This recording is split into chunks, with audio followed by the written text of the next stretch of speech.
Hello guys, we are back again with the last episode of aldehyde, ketone and carboxylic acid.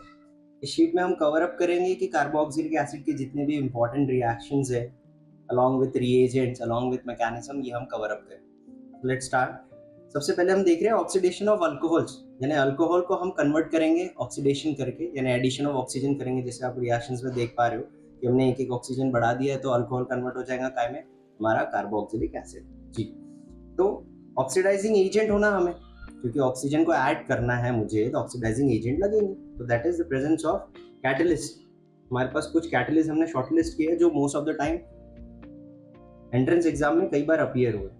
पाइरिडीनियम chlorochromate, that is PCC, इसको short में बोलते हैं. कई बार आपने देखा होगा कि एरो के ऊपर पीसीसी लिखा होता है, जिसमें बेंजीन रिंग होती है और यहाँ एक नाइट्रोजन होता है कार्बन की जगह. इस टू CrO3 और HCl, ये तीनों का मिक्सचर होता है 1:1:2 में, इसी को हम बोलते हैं PCC.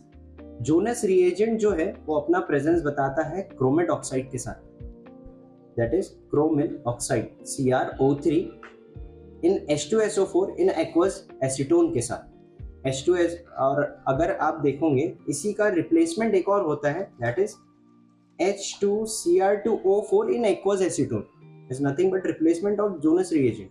CrO3 की जगह आप O3 की जगह आप H2Cr2O4 in aqueous acetone भी यूज कर सकते हैं. कॉलिन्स रिएजेंट भी as a oxidising agent use कर सकते हैं, जिसमें हम बेंजीन रिंग जो होती है उसमें से एक कार्बन को हटाकर एक नाइट्रोजन डाल देंगे CrO3 CH2Cl2, इसको हम रखेंगे रेशो में 2:1:1 में. फिर एक और रिएजेंट होता है जिसको हम बोलते हैं सेरेट्स रिएजेंट, जिसमें भी सेम वही रिएजेंट है हमारा, लेकिन रेशो जो है हमने इस बार 4 चीजें एक साथ रेशो में यूज करी है सोल्यूशन के फॉर्म में 1:1:1:1. अब मेक श्योर आप यहाँ पे छोटी सी एक ट्रिक हम प्रोवाइड करते हैं, जिसमें अगर आपके पास प्राइमरी अल्कोहल है तो अल्डिहाइड बनेगा प्रोडक्ट, सेकेंडरी अल्कोहल है तो कीटोन देगा. हाँ, एक चीज और कि प्राइमरी अल्कोहल डायरेक्टली अल्डिहाइड और डायरेक्टली कार्बोक्सिलिक एसिड देता है, whereas secondary alcohol only ketone देता है, और टर्शियरी अल्कोहल तो इफेक्ट ही नहीं होता है उसमें, no effect, does not effect. चलिए आइए रिएक्शन में यूज करते हैं ये सब रिएजेंट. हम हमारे पास दिया हुआ है प्राइमरी अल्कोहल RCH2OH. यहाँ पे R का मतलब है अल्किल ग्रुप को रख सकते हो आप, कार्बन कितने भी बढ़ा सकते हो. अल्कलाइन KMNO4 के प्रेजेंस में हम फर्दर आगे जाके एसिड हाइड्रोलिसिस करेंगे, जो कन्वर्ट होकर आपको प्रोडक्ट दे रहा है RCOOH, that is your carboxylic acid. Next reaction में भी हमने वही किया, बट रिएजेंट थोड़ा चेंज कर दिया है, दैट इज CrO3H2SO4. ये दोनों का प्रेजेंस होना मतलब जोनस रिएजेंट कहलाता है, जिसमें primary alcohol is converted into carboxylic acid. एक मोस्ट इंपॉर्टेंट रिएक्शन है, ये कई बार JEE बोलो आप, ये NIT इसमें बोलो, नीट के एग्जाम में बोलो, या नैट की एग्जाम बोलो, या नेस्ट की एग्जाम बोलो, उसमें कई बार पूछा हुआ है. नहीं पूछा है तो एटलीस्ट उसने ये तो भी पूछा है कि एडिपिक एसिड का what is the IUPAC name for adipic acid, या स्ट्रक्चर आइडेंटिफाई करने के लिए पूछा है. तो काफी इंपॉर्टेंट रिएक्शन है उस प्रोस्पेक्ट से. आपके पास हेक्सीन दिया हुआ है साइक्लिक फॉर्म में, उसको हम बोलेंगे साइक्लोहेक्सीन. साइक्लोहेक्सीन क्योंकि यहाँ पे एक जगह एक कार्बन के बीच में डबल बॉन्ड. KMNO4 और H2SO4 के प्रेजेंस में हम इसको हीट कर रहे हैं, तो आप देखोगे कि ऑक्सीजन तो ऐड हो ही रहा है, क्योंकि हमारा रिड्यूसिंग एजेंट है, ऑक्सीडाइजिंग एजेंट है, माफ कीजिए. यहाँ पर हमने ऑक्सीजन को ऐड किया COOH और COOH, दैट इज यहाँ पे डबल बॉन्ड को ब्रेक करा हमने, तो एसिड ग्रुप दोनों बार अटैच हो गया. एक कार्बन ये हो गया, 2 3 4 5 6 कार्बन होने की वजह से इसका नाम हो गया हेक्सेन. 1,6 पहले और सेकंड पोजीशन पे दोनों के दोनों कौन से ग्रुप है हमारे, कार्बोक्सिलिक एसिड, इसलिए 1,6 दो बार रिपीट हुआ तो डाइओइक एसिड, जिसका केमिकल नेम है एडिपिक एसिड. नेक्स्ट हमारा रिएक्शन है जिसमें हम ऑक्सीडेशन विगोरस करेंगे. विगोरस का मतलब होता है बहुत fast, very fast.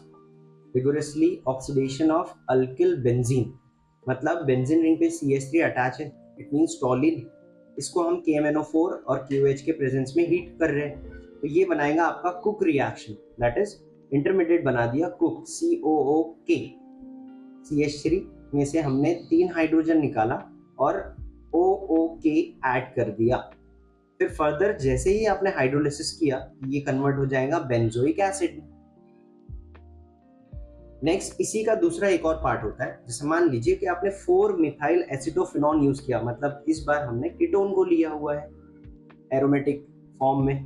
Benzene ring पे 4th नंबर पे मिथाइल ग्रुप है और फर्स्ट नंबर पे COCH3, that is your acetophenone. इसको हम KMnO4 और KOH के प्रेजेंस में हीट कर रहे हैं। सेम वही चीज होगी यहाँ पर भी, दोनों तरफ कुक बनेगा इस बार, COOK यहाँ पर भी और COOK यहाँ पर भी, क्योंकि कार्बन जो है यहाँ पे हमारा रिड्यूस हो रहा है। दैट इज डाइपोटेशियम बेंजीन 1,4 डाइकार्बोक्सिलेट, इसका IUPAC name.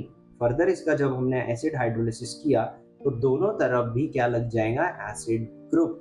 Most important reaction है जिसको हम बोलते हैं टेराथेलिक एसिड। टेराथेलिक एसिड जिसमें 1 नंबर पे भी एसिड, 4 नंबर पे भी एसिड। नेक्स्ट है हमारा हेल-वुलार्ड जेलेंस्का रिएक्शन। अब आप देखोगे कि इसमें ट्रिक के लिए हम इसको इस तरीके से याद रख सकते हैं कि हेल जो होता है वो रेड कलर का होता है, हेल, और इसमें हमने रेड फॉस्फोरस ही इस्तेमाल किया है, राइट। इसमें हम क्या कर रहे हैं, हेल से आप ऐसे भी याद रख सकते हो कि हेलोजन को भी ऐड करना है, दैट इज योर X2। अब यहाँ जो हेलोजन यूज होंगे that is your chlorine and bromine, जो हमने यहाँ ब्रैकेट में लिखा है, halogen, chlorine and bromine. Most importantly इसमें जो है अल्फा हाइड्रोजन को हम हेलोजिनेट करते हैं। जैसे आपके पास जो कार्बोक्सिलिक एसिड का ग्रुप है उसमें आपके पास फंक्शन ग्रुप के बाद आने वाला कार्बन हमेशा क्या कहलाता है, अल्फा कार्बन। अल्फा कार्बन पे आपको हाइड्रोजन को अटैच कर आपका जो हेलोजन है, माफ कीजिए ना, हेलोजन जो है हमारा, क्योंकि हम हेल से हेलोजन को ऐड कर रहे हैं तो वी नो कि metal always react with halide. तो एक यहाँ से हेलोजन और यहाँ का मेटल हाइड्रोजन रिमूव हो गया, HCl बाहर, और आपने एक X जो खाली हो गया था, यहाँ से H निकाला था, वहां पर आपने X अटैच कर दिया। अब X जो है वो क्लोरीन या फिर ब्रोमीन हो सकता है, और जो प्रोडक्ट बनेगा उसका नाम होता है alpha hello carboxylic acid. Next reaction जो है that is your electrophilic substitution reaction. काफी आसान है, ज्यादा डिफिकल्ट नहीं है, जिसमें बेंजीन रिंग पे कार्बोक्सिलिक एसिड ग्रुप अटैच है और कॉन्सेंट्रेटेड HNO3 और कॉन्सेंट्रेटेड H2SO4 के प्रेजेंस में आप क्या कर रहे हो, एसिड में ही एक कंपाउंड ऐड हो जाएगा, that is your nitro group, जो अटैच होगा 3rd पोजीशन पे, यानी मेटा पोजीशन पे, क्योंकि ये मेटा डायरेक्टिंग होता है लोन पेयर होने की वजह से, इसीलिए मेटा नाइट्रो बेंजोइक एसिड आपका एज अ मेन प्रोडक्ट बनेगा। वेयर फिर से हम हमने कार्बोक्सिलिक एसिड लिया बेंजीन पे अटैच करके, जिसको हम बोलते हैं बेंजोइक एसिड। बेंजोइक एसिड को हम ब्रोमीन ऐड कर रहे हैं इन प्रेजेंस ऑफ FeBr3। अब ब्रोमीन जो है वो हमारा इलेक्ट्रोनेगेटिव एलिमेंट है, जिसके पास इलेक्ट्रॉन रिच है, वो भी मेटा डायरेक्टिंग होगा, जैसे नाइट्रोजन मेटा डायरेक्टिंग था, similarly Meta bromo benzoic acid बना के देगा वो। एक और रिएक्शन है जिसमें हम अल्डेहाइड को टेक पार्ट करते हैं, it is also electrophilic substitution reaction, जिसमें बेंजीन रिंग पे CHO अटैच होता है और HNO3 और H2SO4 के प्रेजेंस में by keeping temperature 273 to 283 kelvin आप क्या करोगे, मेटा डायरेक्टिंग ग्रुप में NO2 ग्रुप अटैच कर दोगे, मेटा पोजीशन, और अल्डेहाइड जो बेंजीन रिंग पे अटैच था वो सिमिलर अटैच रहेगा, that is meta nitro benza aldehyde as a function आपको फाइनल प्रोडक्ट मिलेगा। नाउ कुछ बेसिक रिएक्शंस है जो इस चैप्टर में क्या आपको हर चैप्टर में देखने मिलेंगी। यही हमारा लास्ट पार्ट है आज का।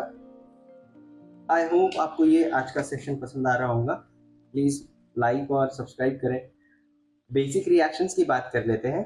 3ROH प्लस PCl3, इसका मतलब ये है जब कभी भी आप PCl3 को ट्रीट करोगे तो मेक श्योर PCl3 में हमेशा एज अ बाय प्रोडक्ट निकलेगा H3PO3, और PCl3 जब कभी भी इस्तेमाल होगा, चाहे आप अल्कोहल यूज करिए, चाहे अल्डेहाइड यूज करिए, चाहे कार्बोक्सिलिक एसिड यूज करिए, उसको कितने टाइम्स लेना है, 3 टाइम्स लेना है, इसलिए हमने इसको यहाँ पे हाईलाइट कर लिया। तो आपका जो H3PO3 है वो बाहर निकलेगा, और हमेशा आपको यहाँ पर क्लोरीन अटैच होगा 3 टाइम्स। जो प्रोडक्ट भी बनेगा मेन प्रोडक्ट, जैसे हमने यहाँ कार्बोक्सिलिक एसिड को ट्रीट किया तो यहाँ हमारा प्रोडक्ट बना है RCOCl। In the same fashion PCl5 को जब आप कार्बोक्सिलिक एसिड के साथ ट्रीट करोगे तो PCl5 हमेशा आपको क्या बना के देगा, POCl3 with the removal of HCl। ये दोनों बाय प्रोडक्ट है आपके। PCl5 को याद रखिए कि एक ही बार इस्तेमाल करोगे आप, जिसमें आपको जो मेन प्रोडक्ट है वो मिलेगा। जैसे हमने कार्बोक्सिलिक एसिड के साथ ट्रीट किया है तो RCOCl मिलेगा। वैसे ही सेम SOCl2 के साथ आते हैं, थायोनिल क्लोराइड बोला जाता है इसे। ये भी आपको बहुत सारे चैप्टर्स में मिल जाएंगे रिएक्शन, ये सभी के साथ ट्रीट करता है। कार्बोक्सिलिक एसिड को कन्वर्ट कर दिया इसने RCOCl में with the release of SO2 and HCl के साथ। फिर से हम कार्बोक्सिलिक एसिड को रिड्यूस कर रहे हैं LiAlH4 और ईथर के प्रेजेंस में, और इसी का रिप्लेसमेंट एक और रिएजेंट होता है दैट इज B2H6। और फर्दर हाइड्रोलिसिस अगर आप करोगे एसिड हाइड्रोलिसिस करने पर तो आपको मिल जाएगा अल्कोहल, यानी हम इसमें कार्बोक्सिलिक एसिड को कन्वर्ट कर सकते हैं हमारे alcohol as a main product में। फिर से आते हैं सोडियम एसिटेट की बात कर लेते हैं, जिसमें RCOONA है आपके पास, उसको बेस के साथ एंड कैल्शियम ऑक्साइड के साथ जब हीट करते हो तो आपको एज अ अल्केन फैमिली मिलेंगी, और Na2CO3 सोडियम कार्बोनेट बाहर रिमूव हो जाएगा एज अ बाय प्रोडक्ट। इस रिएक्शन को हम कोलबेज इलेक्ट्रोलिसिस भी बोलते हैं। Thank you.